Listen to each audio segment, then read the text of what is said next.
Bismillahirrahmanirrahim. Assalamualaikum warahmatullahi wabarakatuh.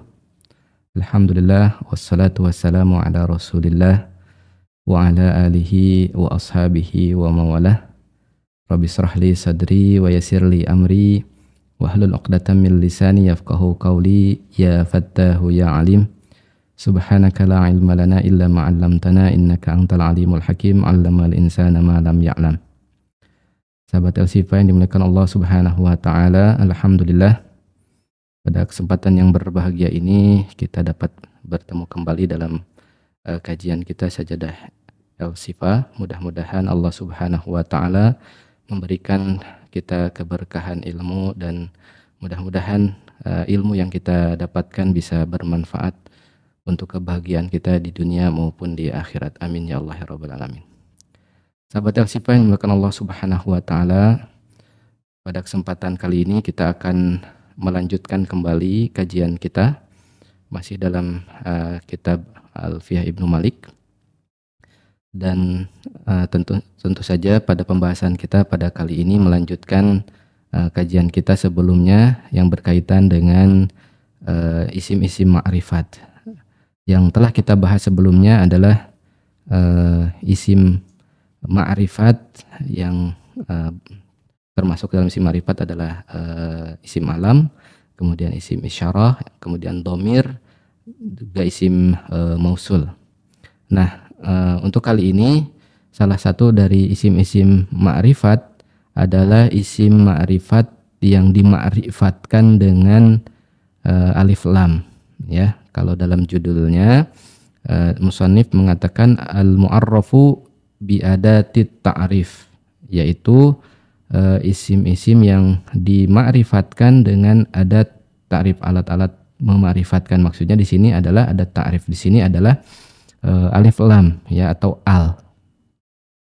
Qala al-musannif rahimahullahu ta'ala al-harfu ta'rifin awil lam faqat. Al-harfu ta'rifin awil lam faqat fannamatu arrafta kul fihin namat. Kata musannif, al atau alif lam adalah huruf yang mema'rifatkan atau lam saja. Jadi adatut ta'rif atau huruf yang mema'rifatkan adalah alif lam, atau sebagian ulama menyebutkan bahwa yang memarifatkan itu ada huruf lamnya saja, gitu ya, gitu. Sementara alifnya tidak termasuk. Jadi ada yang mengatakan al atau ada yang mengatakan l atau l atau lamnya saja, gitu ya. Nah, ala kulli hal yang dimaksud dengan al ini atau alif lam ini adalah setiap isim, setiap kata benda, ya, apabila dimasuki alif lam ini maka statusnya menjadi ma'rifat, ya. Statusnya jadi ma'rifat. Jadi yang sebelumnya nakirah menjadi ma'rifat. Jadi tertentu atau ditujukan kepada hal tertentu. Misalnya ketika menyebutkan namatun, ya, kata bait syairnya fanamatun arrafta qul fihin namat. Ketika kita ingin mema'rifatkan, ya, suatu kata, yaitu kata an-namat, kata namat, ya, namatun, maka ditambahkan alif lam jadi an-namat, gitu ya. Atau misalnya contoh lain, qamarun jadi al-qamar, gitu ya. Syamsun jadi asy-syams, gitu ya. Dan seterusnya. Nah, maka ketika ditambahkan alif lam ini menjadi memiliki makna yang ma'rifat, makna yang tertentu, sehingga ketika menerjemahkan misalnya namatun, pola. Nah, maka polanya umum ini, ya. Pola apapun menggunakan terjemahan namatun. Tetapi ketika sudah ditambahkan alif lam, ya, misalnya jadi an-namatu, maka yang dimaksud adalah sebuah pola. Diterjemahkannya sebuah pola atau pola tersebut, artinya pola yang sedang dibicarakan apa gitu ya. Seperti itu. Misalkan rojulun ya. Ketika kita mengucapkan rojulun ini masih nakiroh. Karena makna rojulun itu adalah artinya lelaki. Jadi siapapun yang statusnya lelaki gitu ya, maka masuk kategori lafadz rojulun ini gitu. Karena nakiroh. Tetapi ketika ditambahkan alif lam ya, misalkan ar-rajulu, maka lafadz ar-rajulu ini tertuju pada seorang lelaki gitu ya, seorang lelaki yang sedang dibicarakan gitu, yang menjadi pembahasan gitu ya, berbeda dengan tanpa alif lam ya, misalnya rajulun tadi. Nah, oleh karenanya sahabat LCP melakukan Allah Subhanahu wa taala, apabila suatu kata yang statusnya awalnya nakiroh ya, atau tadinya umum, kemudian ditambahkan dengan alif lam atau al, maka statusnya menjadi ma'rifat gitu ya. Di bait selanjutnya, wa qad tuzadu laziman kallati wal ana wal ladzina tsumma allati. Nah, al atau alif lam ini terkadang ditambahkan secara lazim, secara wajib, artinya sebagaimana kita ketahui lafadz-lafadz allati ya, kemudian allazina, allati ini adalah isim-isim mausul ya, isim-isim mausul.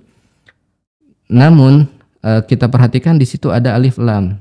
Kita ketahui isim mausul itu sudah termasuk ke dalam isim ma'rifat ya, sudah termasuk ke dalam kategori isim ma'rifat. Tetapi kemudian keberadaan alif lam pada lafadz allazi ini wajib, artinya ketika ditiadakan justru maknanya tidak sempurna, seperti itu makna mausulnya.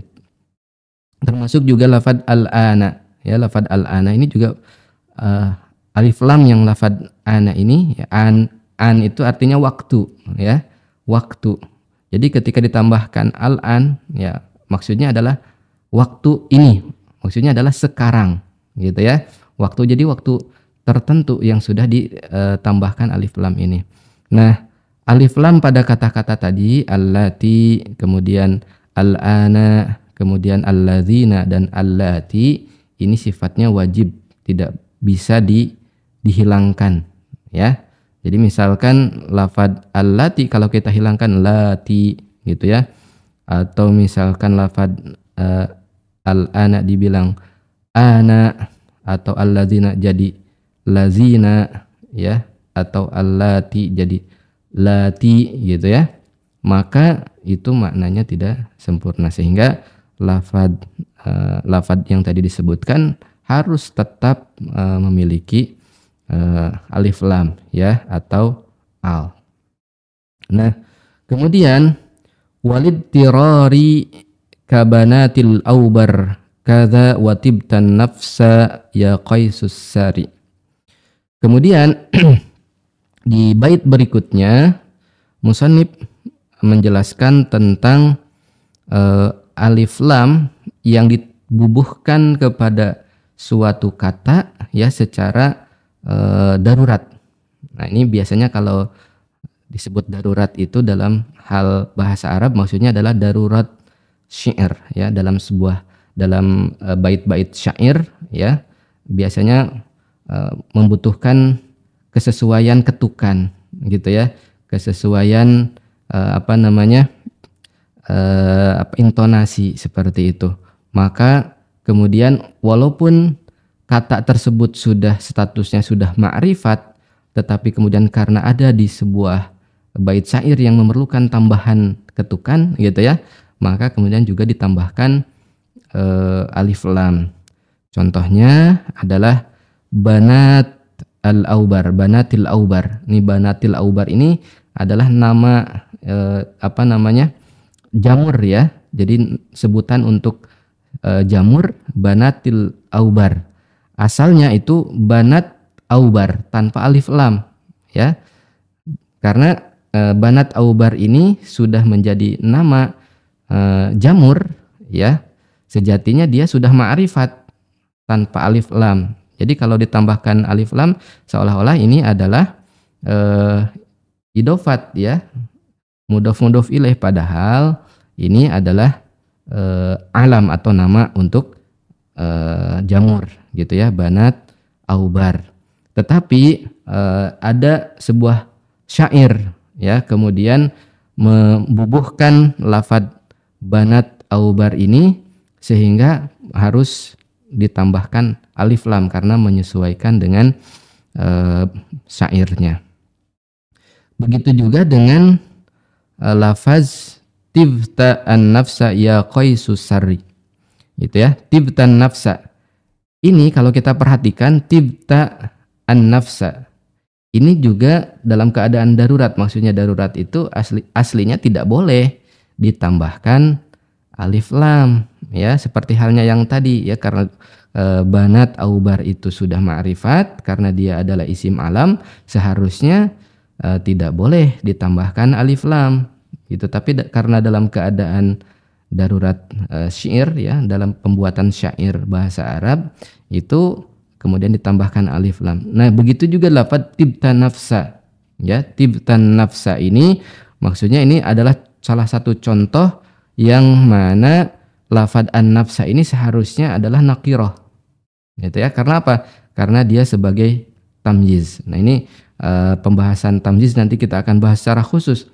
Di mana dalam pembahasan tamyiz ya, yang namanya tamyiz itu tidak boleh ma'rifat. Maksudnya yang namanya tamyiz itu haruslah nakiroh. Nah, sementara di sini dijadikan ma'rifat dengan ditambahkan alif lam gitu. Dan ini tidak terjadi kecuali dalam keadaan darurat, dalam bait syair yang memerlukan tambahan ketukan, dan penambahannya ini ditambahkan alif lam ya. Seharusnya tibta nafsan ya, tibta nafsan, engkau telah baik nafsan dirimu gitu ya. Jadi yang bagusnya adalah diri kita, pribadi kita gitu ya. Nah, tetapi di sini harusnya dibaca tibta nafsan nakirah ya dengan tanwin, tetapi kemudian ditambahkan alif lam di sini gitu ya. Tibtan nafsa. Nah, maka ini juga statusnya statusnya darurat gitu ya. Kemudian di bait berikutnya wa ba'dul a'lami alaihi dakhala lilamhi ma qad kana anhu nuqila. Nah, ini masih masih dalam hal darurat ya, atau bukan darurat sih, bagaimana ya? Kalau kita sebutkan ma'rifat itu, alam itu sudah ma'rifat. Wa ba'dul a'lami alaihi dakhala. Alif lam ini juga masuk ke dalam isim alam. Sebagaimana kita ketahui, isim alam itu sudah ma'rifat, artinya tidak mungkin ditambahkan lagi tidak perlu ditambahkan lagi alif lam gitu ya. Nah, misalnya lafadz Muhammad. Ya, lafadz Muhammad ini sudah jelas dia itu alam, nama untuk seseorang ya, nama untuk seseorang, maka tidak perlu ditambahkan lagi al untuk mema'rifatkan, karena dengan sendirinya dia sudah ma'rifat. Tetapi ya, wa ba'dul a'lami alaihi dakhala, ternyata alif lam ini kadang-kadang ya juga masuk ke ke isim alam atau nama ya, nama orang gitu ya. Lilamhi, nah tujuannya ini lilamhi maqad kana anhu nuqila. Tujuannya agar apa? Tujuannya agar memberikan informasi atau memberikan kesan bahwa nama tersebut diambil dari makna asalnya gitu ya. Contohnya adalah kal fadli wal harisi wan nu'mani ya, seperti lafadz al fadl ya. Misalkan ada seseorang bernama Fadli ya, atau seseorang bernama Haris ya. kemudian seseorang bernama Nu'man. Nah, lafad fadli ini keutamaan contoh dari masdar. Haris isim fa'il. Begitu juga dengan Nu'man, gitu ya. Ini semuanya awalnya memiliki makna sifat. Ya, misalkan fadl. Fadl ini ya yang utama, gitu ya. Seperti itu. Begitu juga Haris, Nu'man, mereka memiliki makna-makna sifat, gitu ya. Contoh lainnya adalah Hasan, ya. Ketika ditambahkan alif lam, maka menegaskan alif lam ini bahwa nama-nama tadi Fadli, Haris, Nu'man, Hasan itu merupakan sifat, gitu ya, merupakan sifat yang kemudian diambil menjadi nama seseorang, gitu ya. Sehingga mau ada ya alif lamnya ataupun tidak ada, tidak berpengaruh, gitu ya. Fadzikru wa hadfuhu siyani. Makanya dijelaskan atau ditegaskan dalam potongan bait syair berikutnya, fadzikru wa hadfuhu siyani.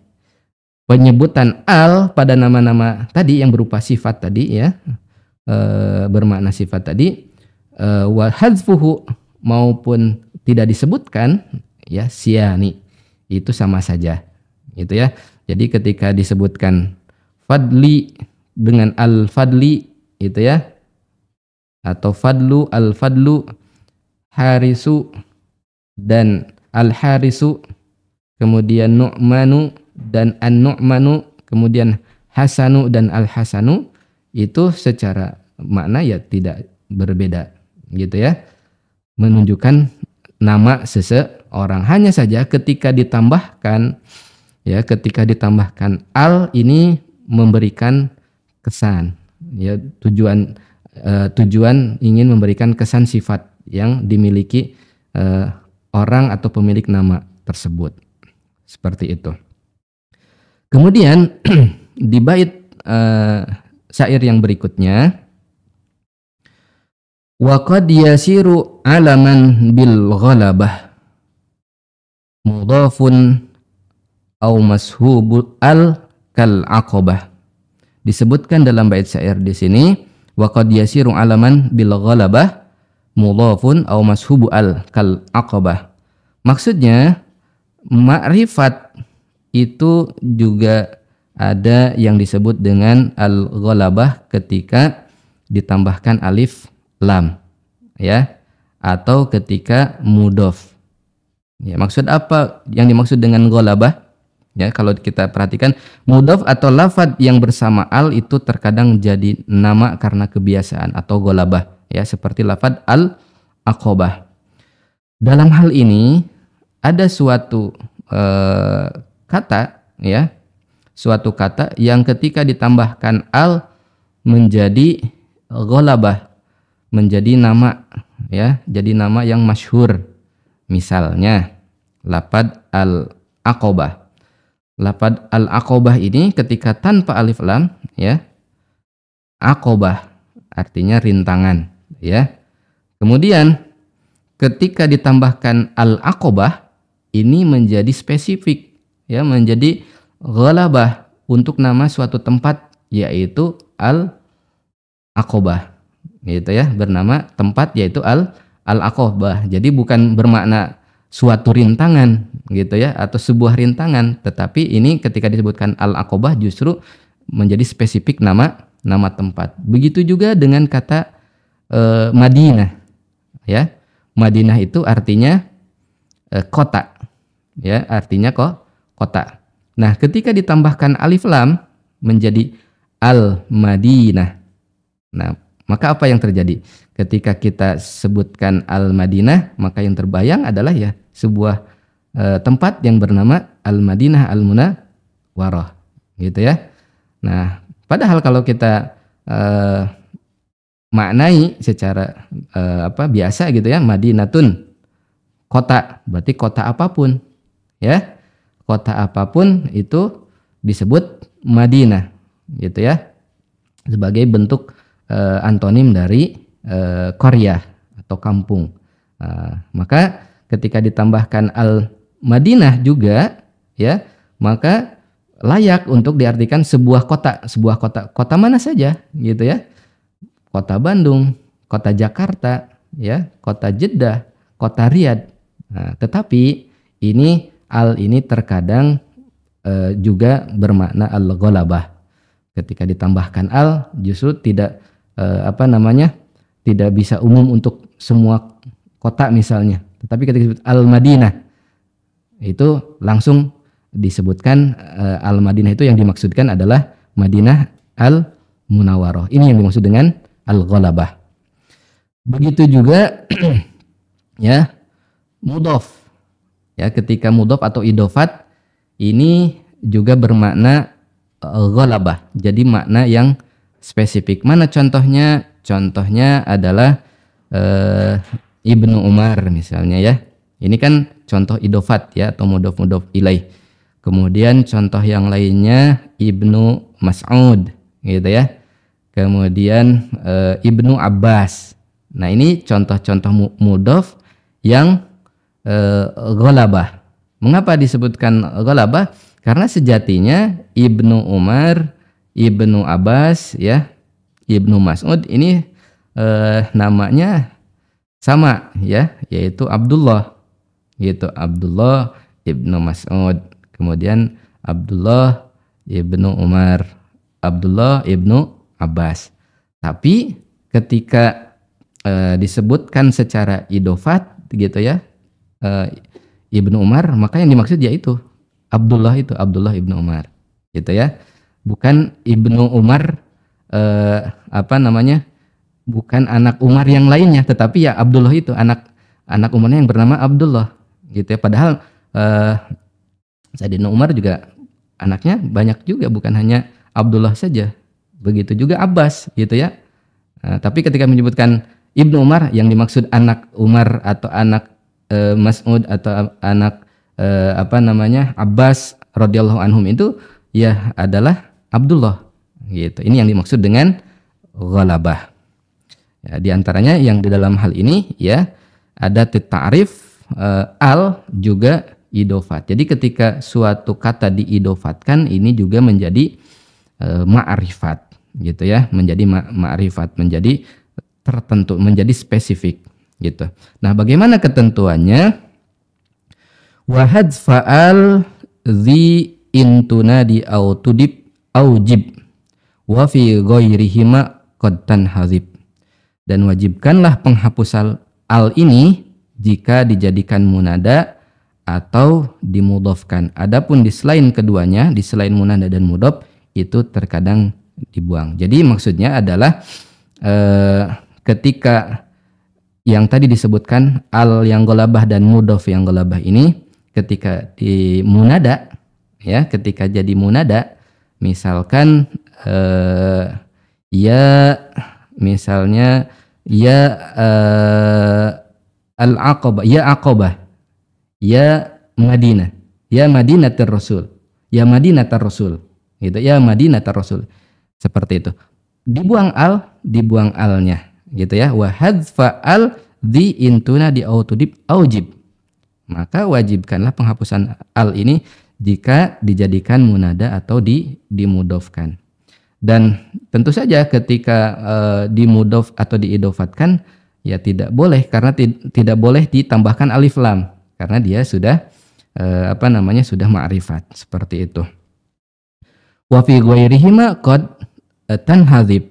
Dan selain pada munada dan mudhof ini juga kadang-kadang dibuangnya gitu ya. Kalau yang tadi wajib dibuang, kalau ini kadang-kadang dibuang. Nah, itu sahabat Al-Shifa yang dimuliakan oleh Allah Subhanahu wa taala ya, bagian dari isim-isim ma'rifat yang kita bahas kali ini, yaitu isim ma'rifat yang dima'rifatkan dengan huruf-huruf ma'rifat, atau ada ta'rif di sini yang lebih banyak dijelaskan adalah tentang alif lam ya, tentang al, dengan kesimpulan bahwa setiap kata benda atau isim yang ditambahkan alif lam dia menjadi ma'rifat, dia menjadi makna spesifik. Tadi rincian-rinciannya sudah dibahas, dimulai dari al yang wajib ada pada lafadz allati, al-ana dan alladzina summa allati, juga kemudian dibahas tentang al yang ditambahkan secara darurat pada penyusunan sebuah syair. Kemudian juga dibahas tentang al yang masuk kepada isim-isim alam yang merupakan sifat, ya, isim alam yang awalnya adalah bermakna sifat. Kemudian juga dibahas tentang isim alam atau huruf isim alam yang bermakna ghalabah ketika ditambahkan al, ya. Kemudian juga mudhof yang memiliki makna ghalabah. Nah, kemudian ini yang menjadi kesimpulan kita pada kesempatan kali ini. Mudah-mudahan menambah wawasan kita, pengetahuan kita tentang ilmu bahasa Arab, khususnya berkaitan dengan isim ma'rifat yang dima'rifatkan dengan alif lam. Nah, insya Allah di pembahasan berikutnya kita akan bahas hal-hal yang lainnya. Di antaranya adalah tentang mubtada dan khobar. Itu saja yang bisa disampaikan untuk kesempatan kali ini. Mudah-mudahan ada manfaatnya.